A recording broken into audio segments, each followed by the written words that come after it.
வணக்கம். எப்ப கேக்குதுங்களா? வணக்கம். ஒரு நிமிஷம் நான் ஃபோன் சரி. எப்பொருள் யார் யாரை கேட்பினும் அப்பொருள் மெய்ப்பொருள் காண்பது அறிவு. எப்பொருள் எத்தன்மையாயினும் அப்பொருள் மெய்ப்பொருள் காண்பது அறிவு. ஆஹ் கேட்டு எப்படி நல்லா ஓரளவு இயற்கையான தூக்கம் வந்ததுங்களா நல்லா? ஆஹ் ஆ அப்ப இந்த உடல் இப்பதான் அந்த மெல்ல மெல்ல மெல்ல மெல்ல பரிணாமத்துல முதல் முதல் பரிணாமத்தை பற்றி அது புரிந்து கொள்கிறது. உடலுக்கும் புரிய வச்சிருக்கிறீங்க. இந்த உணவு பொருள் பழக்க வழக்கங்கள்லாம் எப்பாவது வேணா வச்சுக்கலாம். அதனால் வரக்கூடிய பின்விளைவுகள் நம்ம தொடச்சிக்கலாம். அதாவது நன்மையும் தீமையும் நாமளே உண்டாக்கிக்கலாம். வேணும்னா ஜீரணீர் நிறுத்தலாம், இல்லைன்னா சாப்பிட்டுட்டு இருக்கலாம். என்னது? நிறுத்தலாம் எல்லாம் சுத்திட்டு இதுதான். இது இயற்கை நமக்கு இந்த வாய்ப்பு அப்படின்னு நம்ம பசி கண்டு பயந்துட்டு இருந்தீங்க 2 நாளைக்கு முன்னாட. பசியா? ஆமாங்க. ஓ, அதெல்லாம் எவ்வளவு பொய் இல்லையா அதெல்லாம். எனக்கு இன்னொரு மித்து இப்ப ஒவ்வொரு வலிக்கும் ஒரு ஒரு வைத்தியம், ஒவ்வொரு மாத்திரை. இப்ப நான் ஒழுங்கா 2 நாள் சாப்பிடணும்னா முதுகு வலி, கை கால் வலிக்கணும். நீ சாப்பிடலன்னா உனக்கு எலும்பு தேய்மானம், அதனால நீ கழிச்சு எடுத்துக்கணும்னு சொல்லி அட்வைஸ் பண்ணுவாங்க அப்படின்னா, இப்ப சுத்தமாவே நான் நீர் பயிற்சி இருக்குவேன். ஏறக்குறைய நான் அப்படிதான் இருக்கிறேன். நான் அப்ப எனக்கு இப்ப அந்த எலும்பு தேய்மானம், கால்சியம் டெஃபிஷியன்சி அதெல்லாம் ஒண்ணும் பாதிப்பு வராது. ஒண்ணும் அவசியம் இல்லை. ஆமா, அது நீங்க தவறான பயிற்சி செஞ்சுட்டு இருந்திருக்கிறீங்க. நீங்க தவறான பயிற்சி செய்துட்டு இன்னும் இருந்திருக்கிறீங்க. தவறான வழிகாட்டுதல், தவறான பயிற்சி, அரைகுறை பயிற்சி, வெள்ளைக்கார முறையை பின்பற்றி இருக்கிறீங்க. என்னது? வெள்ளைக்கார முறையா? வெள்ளைக்கார முறையை பின்பற்றுகிறது. இது இது வந்து அறிவியல் முறை. இது பரிணாம அறிவியல். இது பரிணாம அறிவியல். பரிணாம அறிவியல்ங்கிறப்போ இது வந்து 5ஆம் அறிவை தாண்டி போகுது. புலன்களை தாண்டி போகுது. புலன்களை தாண்டி பகுத்தறிவை தாண்டி மனதில் போறப்போ நீங்க புலனறிவை வைத்துக்கொண்டு சிந்திச்சவனுடைய பயிற்சி நீ செஞ்சுட்டு அஹ், செஞ்சுட்டு இந்த கேள்வி கேட்ட என்ன சொல்ல முடியும்? அது புலனறிவை அடிப்படையாக கொண்டு சிந்திக்கிறோம். அது எப்படி சரியா இருக்கும்? எல்லாமே தப்பு. இது மாறிக்கொண்டு இருக்கிற உயிரினம். பாருங்க, இதைத்தான் நான் சொல்றேன். இது மாறிக்கொண்டு இருக்க மாறிடு. கால்சியம் கால்சியம் சாப்பிடணும், அயன் சாப்பிடணும்னு சொல்லி தனித்தனியா ஒண்ணுத்துக்கும் மாத்திரை, ஒண்ணுத்துக்கான சாப்பாட்டு முறை, இன்னொருத்துக்கான சாப்பாடு. அதுதான் அந்த முறை என்ன சொல்றீங்க நீங்க? அது புலன்களை தாண்டாதது முறை. புலன்களை தாண்டாத முறை என்ன முறை? வெள்ளைக்கார முறை வந்து வெள்ளைக்கார முறை மேற்கத்திய அறிவியல் வந்து தவறு. அவங்க எடுத்துக்கொண்ட ஆராய்ச்சி முறை குறைபாடு உடையது.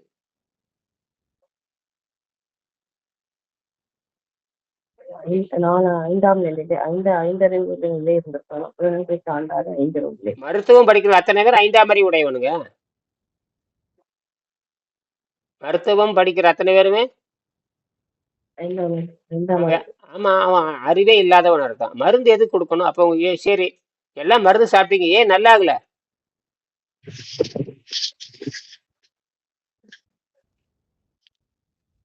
மருந்து சாப்பிட்டா குணமாகணுமா, குணமாக கூடாதா? மருந்து சாப்பிட்டா நோய் குணமாகணும், அதானே? ஏன் நோய் குணமாகிறது இல்ல? அது ஒரு மாத்திரம் சப்ட சைடு எஃபெக்ட் தான் வருது. ஏன் நோய் குணமாகல, அதை சொல்லுங்க. இயற்கையினால் விஷத்தை மருந்துன்னு என்ன தெரியுங்களா? தமிழ்ல அர்த்தம் மருந்துன்னா என்ன அர்த்தம்? மருந்துன்னா விஷம்னு அர்த்தம். புரியுதா? ஆமா ஆமா. விஷத்தை கொடுத்து எப்படி நோய் குணமாக்குவீங்க? விஷத்தை கொடுத்து சிறிது நேரம் என்ன வைக்கலாம்? சிறிது நேரம் அழுத்தி வைக்கலாம். சிறிது நேரம் அழுத்தினா சிறிது நேரம் மறைச்சி வைக்கிறது. கொடிய விஷப்பாம்பை சித்த நேரம் சாக்கு பையில போட்டு கட்டி வைக்கிறது. கொடிய விஷப்பாம்பை மயக்க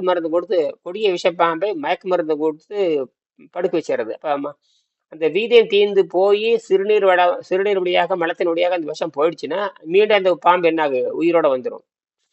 அது மயக்க நிலையில் இருக்குது, அவ்வளவுதான். இப்போ உங்களுக்கு ஒரு உங்களுக்கு நோயை குணமாக்குற அதிகாரம் உலகத்துல எந்த மருந்தும் கிடையாது. உலகத்துல அது புரியுதா?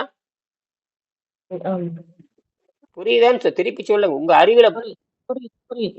இப்ப அப்புறம் புரியுதுங்க. மருந்து கொடுத்து நோயை நோய் நல்லா குணமாக்க மருந்து கொடுத்தா மாத்திரைக்கு மருந்து கொடுத்து உனக்கு நல்லா ஆயிடுச்சுன்னா அவருக்கு மருத்துவமனைக்கு அவன் போக மாட்டான்ல. ஏன் நீங்க திருப்பி திருப்பி மருத்துவமனைக்கு போறீங்க? அது ஏன் புரியல உங்களுக்கு? ஆமா. கேள்வி நீங்க தானே திருப்பி கேட்கணும். திருப்பி போக ஆமா. திருப்பி திருப்பி போக வேண்டிய அவசியம் இருக்கு. அப்படின்னா அப்படின்னா என்ன ஆகல? அந்த மருந்து அவனை என்ன பண்ணல? குணமாக்கணும். அப்ப குணமாக்காத மருத்துவம் எதற்கு படிக்கிறாங்க எல்லாருமே? பணம் சம்பாதிக்கிறதுக்கு. இது பிசினஸ். மருத்துவர்கள் என்ன பண்ணிட்டு இருக்காங்க? இப்ப மருத்துவர்கள் என்ன பண்ணிட்டு இருக்காங்க? மருந்து வித்துட்டு பணம் சம்பாதிச்சிட்டு இருக்காங்க. அதான பண்ணிட்டு இருக்கிறீங்க. எந்த மருத்துவராவது நோயை குணமாக்கிட்டேன்னு பட்டயம் போட முடியுமா? நான் நோயை குணமாக்கி விட்டேன் அப்படின்னு அவனா சொல்லியிருக்கானா? எந்த மருத்துவரா சொல்லியிருக்கானா? நான் நோயை குணமாக்கி விட்டேன் எந்த மருத்துவராவது எங்கேயாவது வெளியே சொல்லியிருக்காங்களா?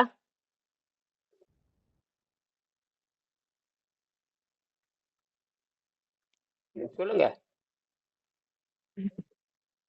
யாராவது பேச முடியுமா? நான் நோயை குணமாக்கி விட்டேன்னு சொல்லி புத்தகம் எழுத முடியுமா?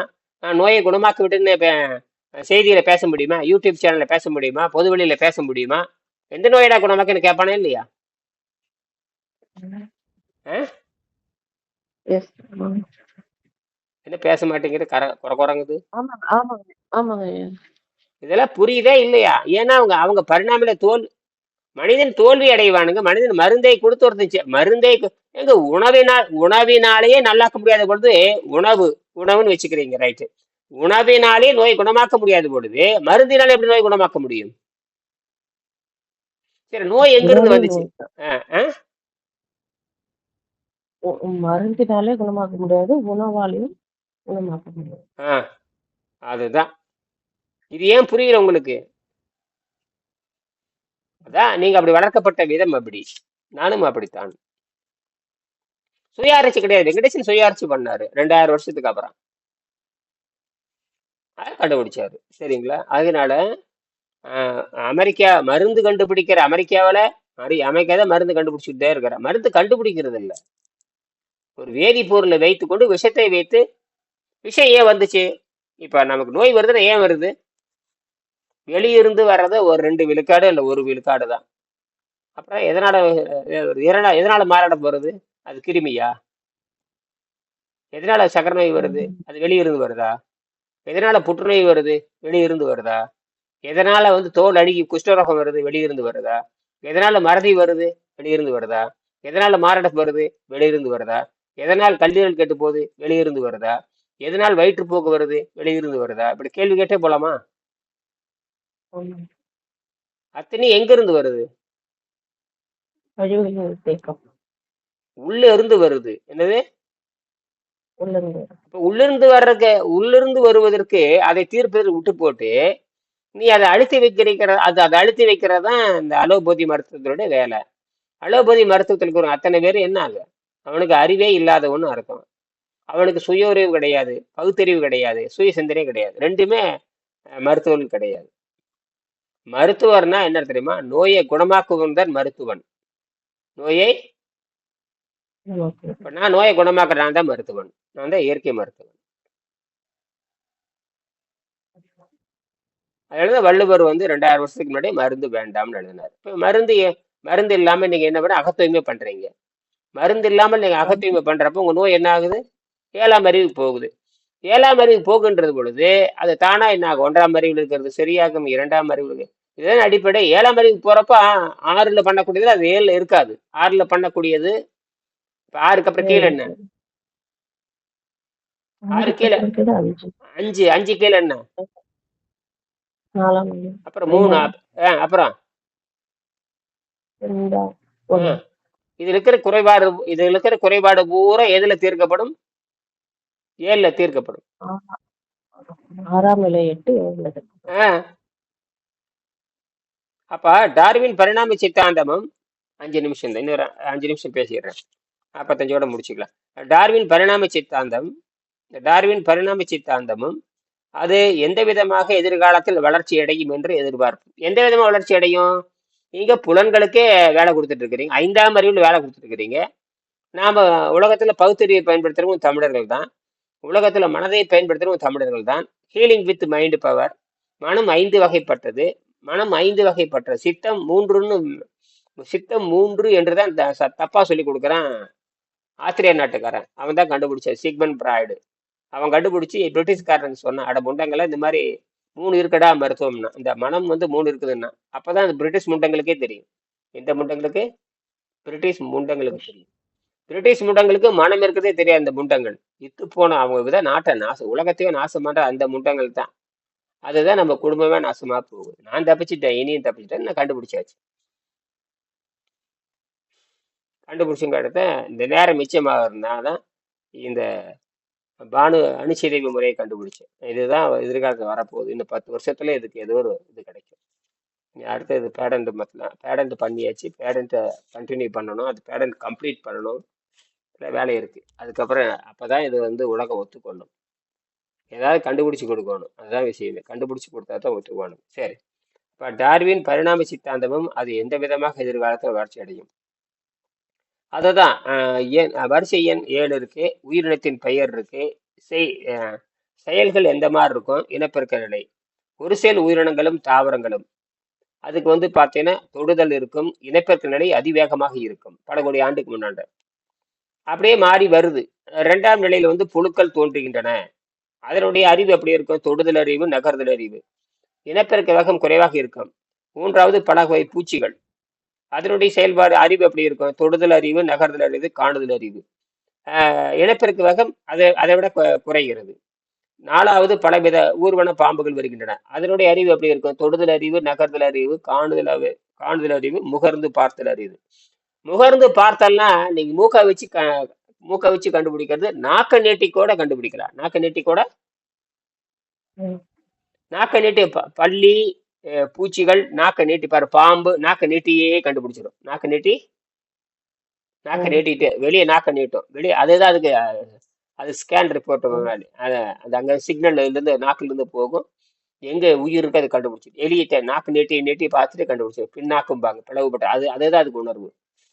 நமக்கு மூக்குனா அதுக்கு நுகர்வுனா மூக்குலயும் நுகரும், நாக்குலயும் நுகரும். நாக்கு வந்து அப்படியே வெளியே நீட்டிட்டே போகும்.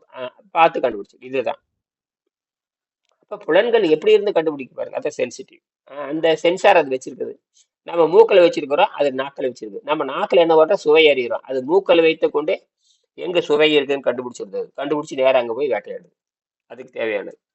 பலவிதமான ஊர்வன பாம்புகள். தொடுதல் அறிவு, நகர்தல் அறிவு, காணுதல் அறிவு, நுகர்தல் அறிவு. இனப்பெருக்க வேகம் குறைகிறது. பறவைகள். அடுத்தது 5ஆம் நிலை பறவைகள், விலங்குகள், பாலூட்டிகள். பறவைகள், மிருகங்கள், பாலூட்டிகள். இதெல்லாம் பாலூட்டிகள்னா நாம பாலூட்டி மனிதன்லாம் பாலூட்டி வகை சேர்ந்தது. மிருகங்கள், அப்புறம் பறவைகள், விலங்குகள், பறவைகள், பாலூட்டிகள். எல்லா விலங்கும் இருக்குது. அது பாலூட்டியா இல்லை. பாலூட்டி விலங்கு வேற, சாதாரண பாலூட்டாத விலங்குகள் வேற, முட்டை போடுகின்ற பறவை வேற. விலங்கு பறக்கிற விலங்கு இருக்குது உலகத்துல. அதுதான் உலகத்திலே பறக்கிற விலங்கு ஒன்னே எதுன்னு கேட்டீங்கன்னா வவ்வால். அதுல பாருங்க, குட்டி போட்டு பால் கொடுத்து பறக்கும். ஆச்சரியமா இல்லையா. இதெல்லாம் இயற்கை பண்ணிட்டு இருக்குது. எல்லாமே கலந்து வச்சிருக்கு. ஆமா. அதுக்கு தொடு அறிவு, நகருகின்ற அறிவு, காணுகின்ற அறிவு, முகர்ந்து பார்க்கின்ற அறிவு, வாய் ருசிங்கிற அறிவு. அப்ப வாய் ருசிங்கிற 5ஆம் அறிவு. இதை வச்சுதான் பிரிட்டிஷ்காரன் மருத்துவம் கண்டுபிடிக்கிறான். எதை வச்சு பிரிட்டிஷ்காரன் மருத்துவம் கண்டுபிடிக்கிறான். அவனுக்கு எதிரான நோய் வருது. பிரிட்டிஷ்காரனுக்கு எதிரான நோய் வருது.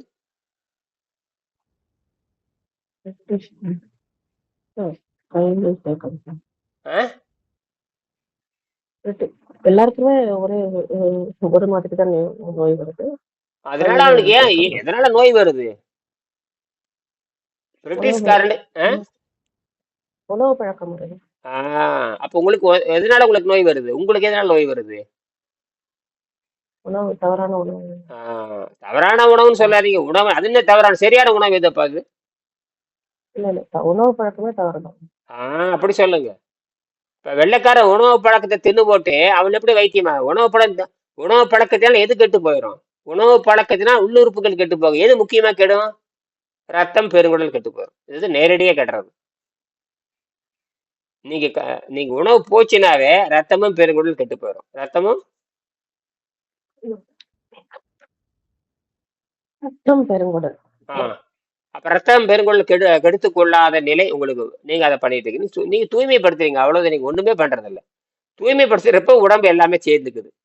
காத்துல இருக்கிற காற்று இருக்கு இல்லையா, காத்துல இருக்கிற நியூட்ரான் உள்ள போயிருது. காத்துல நியூட்ரான் இருக்குது, ம். அது நியூட்ரான் எனர்ஜி உள்ள போகுது.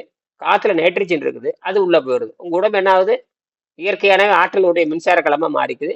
இயற்கையாக நானோ புரோட்டீன் உருவாக்குது.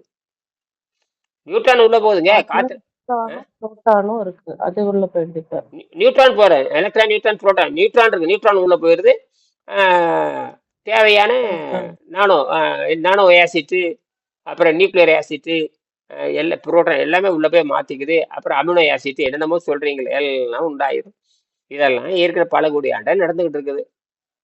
இது தாவரத்துக்கு இதுதான், அணுவுக்கு இதுதான், பூச்சிக்கும் இதுதான், பூச்சிக்கு புழுவுக்கும் இதுதான், பூச்சிக்கும் இதுதான், ஊர்வனுக்கு இதுதான், பறவைகளுக்கு இதுதான், மனிதனுக்கும் இதுதான், யோகிகளுக்கும் இதுதான். எல்லாம் நைட்ரஜன், காத்துல இருக்க நைட்ரஜன், காத்துக்கு நைட்ரஜன் நியூட்ரான் வந்து உள்ள போகுது. அதை அதில் தான் கண்டுபிடிச்சேன் நான் இது. ஓ, இது நியூட்ரான் உள்ள வேலை செய்யறான், கரெக்டா வந்துருச்சு. அதே நேரத்துல அந்த கார்பன் வந்து தங்கிட்டு இருக்கிறத வெளியே வெளிச்சத்தை வெளியே வீசும். புரோட்டான் ஈஸி ஒரு வெளிச்சம், அது வெளியே போகும். நியூட்ரான் என்பது ஒரு வெளிச்சம், அது உள்ள வரும். இது வந்து வினாடிக்கு பல ஆயிரம் தடவை நடந்துகிட்டே இருக்கும். இது இந்த பசி தாக்கத்தை இதுதான் கட்டுப்படுத்த ஒரு ப்ராப்ளம் ஞாபகம் வருது. ஐயா, கல்லுல இருக்க தேரைக்கும் உணவு வச்சிருக்கான் இறைவன் சொல்றது. அப்ப இதுதானுங்களா ஐயா? எல்லாருக்கும் எல்லாம் ஆமா, இறைவனுக்கே எல்லாம் ஆமா, எல்லாம் நியூட்ரானோ தான். எல்லாம் நியூட்ரானுடைய நியூட்ரினோ, அந்த நியூட்ரான் என்கிறது வந்து நியூட்ரினோ என்கிற அணுவால் கட்டமைக்கப்படுகிறது. எல்லாம் நாம நாம வந்து ஒரு நட்சத்திர மண்டலம் தான். நமக்கு இந்த பசி வச்சு ஏமாத்துறது, ருசி வச்சு ஏமாத்துறது, மனதை வச்சு ஏமாத்து. நமக்கு மனம் நமக்கு ஐந்தா இருக்குது, அதனால பெரிய குழப்பம் நமக்கு. உங்களுக்கு தவறான சொல்லி கொடுத்துட்டாங்க, மனம் முடிவு எடுக்க மாட்டேங்குது. தவறா சொல்லி கொடுத்துக்காட்டி மனம் என்ன பண்ணுது? ஒத்துழைக்க மாட்டேங்குது. இப்ப நான் வந்து இதெல்லாம் இயற்கையில கிடையாதுங்கிறேன் நான். அப்ப இங்க என்ன பண்ற? மூன்றாம் நிலை. உங்களுக்கு ஆரோக்கியம் தானே வேணும். இதுதான் இதுதான் விஷயம். இதை எளிமையா புரிஞ்சிக்காத வரைக்கும் நீங்க, அதனாலதான் சொல்றேன், இது குருகுல கல்வி முறை. பல ஆண்டு படிச்சாதான் மனசு மாறும். இது ஒரு நாளெல்லாம் ஒண்ணும் மாறாது. என்னது, உங்களை முடிச்சிடும். உங்களை எங்க போனாலும் உங்களை வந்து வாய் ருசி கொடுத்து ஏமாத்திடுவாங்க. அதான் இயற்கை, அந்த பிசாசு நிலை. வாய் ருசியத்தை கொடுக்குறானா நீங்க பிசாசுக்கு, அவன் பிசாசு உங்களை உள்ள வருதுன்னு அர்த்தம். பிசாசுன்னா தீய எண்ணம். தீய எண்ணம் வாய் ருசி கொடுக்கறோம் பூரா தீய எண்ணம். வாய் ருசி கொடுக்கறோம் பூரா தீய எண்ணம் உள்ளவன் தான். அவன் தன்னுடைய பழக்கத்தை உங்களுக்கு திரிக்கிறான். தன்னுடைய பழக்கத்தை நீங்க என்ன பண்றீங்க? நானும் அந்த மரத்தை இருக்குன்னு சொல்லிட்டு வாங்கிக்கிறீங்க. வாங்கிட்டு வடியை வாங்கிட்டு வந்துடுறீங்க. திணிக்கிறது இருக்கட்டும். நம்மள இப்ப அமைதியா விட்டா பரவாயில்லையா? உனக்கு வீக் ஆயிடும், ஏதாவது ஆயிடும் அப்படின்னு பயமுறுத்தும் போது யார் சொல்றாங்க? பொதுவா இப்ப நானு என்ன பண்றேன்னு தெரியாது. அரைகுறமா சாப்பிடறத பார்த்துட்டு இப்படியே சாப்பிட்டா வீக்கா போயிடும், எலும்பு தேய்மானம், அவ்வளவுதான் படுத்துருவேன் அதுக்கு ஆதாரம் இருக்கா? அதுக்கு ஆதாரம் இருக்குதா? அந்த மாதிரி ஆதாரம் இருக்கா? ஏதோ அதுக்கு சாப்பிட்டுட்டு இருக்கேன்னு நினைச்சுக்கிறாங்க. ஆனா இதுக்கே வந்து அதுக்கு டயட் சாப்பிடுறது இல்ல அப்படி. சரிங்க, அதுக்கு ஆதாரம் அப்படி ஆதாரம் இருக்கா? நிறைய சாப்பிட்றவனுக்கு ஆரோக்கியம் இருக்குதா? அப்படி ஆரோக்கியம் காட்டுங்க. நிறைய சாப்பிட்றவங்களுக்கு ஆரோக்கியமா இருக்கிறாங்கன்னு ஆதாரம் காட்ட சொல்லுங்க. எந்த எலும்பு தேய்மானம் இல்லை, எதுவுமே இல்லாம ஆரோக்கியமா 100 ஆதாரம் காட்டணும் இல்லையா? 100 ஆதாரம் காட்டணுங்க. ஒரு மருத்துவர் சொல்றேன்னா ஒரு 100 ஆதாரம் காட்டணும். இந்த மாதிரி நல்லா திருட்டு இருக்கிறாங்க, ஆரோக்கியமா இருக்காங்கன்னு ஆதாரம் காட்டணும். ஏன் காட்டுறது இல்ல? ஆதாரம் காட்டணும் இல்லைங்க, பேச்சு காணும். ஆமாங்கய்யா. கால்சியம் திங்கிறதுக்கு பட்டப்பட்டியா கால்சியம், அயன், அப்பா அப்பா. சரி, அதுக்கு ஏன் ஆதாரம் கொடுக்க மாட்டேங்கிறீங்க? இதெல்லாம் சாப்பிட்டு நல்லா ஆயிடுச்சு, ஆதாரம் கொடுக்கணும் போல. மருத்துவர் ஆதாரம் கொடுக்கணுமா, கொடுக்க கூடாதா? வெறும் மாத்திரை எடுத்துனே உயிர் வாழ்ந்துருக்கலாம். உங்களுக்கு அவ்வளவு வெரைட்டி வெரைட்டியா. நீங்க ஏன் ஆதாரம் கேட்கல? நீங்க தப்பு யாரு மேல? கரெக்ட் தான். நீங்க ஏங்க ஆதாரம் கேட்கல? சொல்றாங்க, கேட்டு வாங்கிட்டோம்.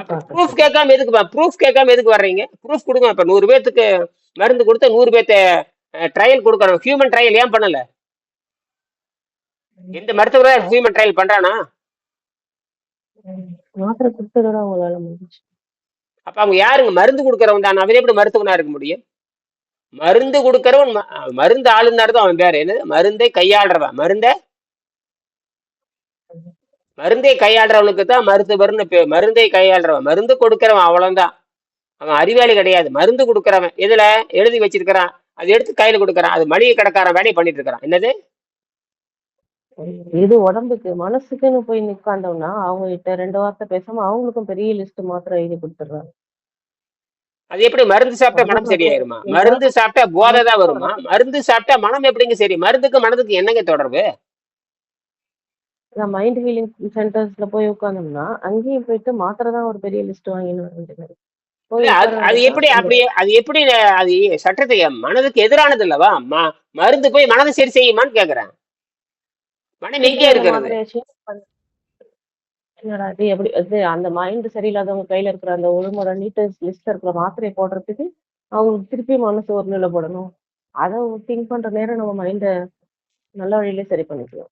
எப்படி சரி செய்வீங்க? உங்களுக்கு என்ன பிறவியே பிறவியே உங்களுக்கு தெரியாதே. பிறவியே பிறவி நோய் தான் பசிப்பினி. எதற்கு பிறந்தோனே தெரியாது. இப்ப பிறந்தீங்கன்னா இறக்குறீங்க. எப்படி இறப்பீங்க? நோயில இறக்குறதா? ஏங்க நோயில இறக்க இப்ப பிறந்தா இறக்குறோம்னு முடிவானதுக்கு அப்புறம் ஏன் பயப்படுறீங்க? எல்லாமே முடிவு தானே. ஏன் பயப்படுறீங்க? பிறக்கிறத ஏத்துக்கணும், அப்புறம் இறக்கிறத ஏத்துக்கணும்ல. அப்புறம் எதுக்கு வைத்தியம் பண்றீங்க? சாக போறது நான் போச்சு, எதுக்கு வைத்தியம் பண்றீங்க? சாகிறது நான் போச்சு. ஒரு மருத்துவர் சாகாம இருக்கிற மருத்துவர் விட்டு தள்ளுங்க. அவனுக்கு பேரு தான் மருத்துவர்னு வச்சுக்கிறீங்க, பேரு தான் பொறியாளர் வச்சுக்கிறீங்க, பேரு தான் கணிப்பொறியாளர்னு வச்சுக்கிறீங்க. இப்ப நீங்க ஒரு பேர் வச்சுக்கிறீங்க, போய் ஒரு பக்கம் வேலை இருக்கிறீங்க. நீங்க யார் மனுஷன் தானே? அப்ப நீங்க சாக மாட்டீங்களா? ம். இதெல்லாம் கேட்கறதே இல்லை இதெல்லாம். கேக்குது. நான் சாகாம இருக்கேன். எவனுக்கு தான் சாவு வரும், உங்களுக்கு சாவு வராது. அப்படித்தானே?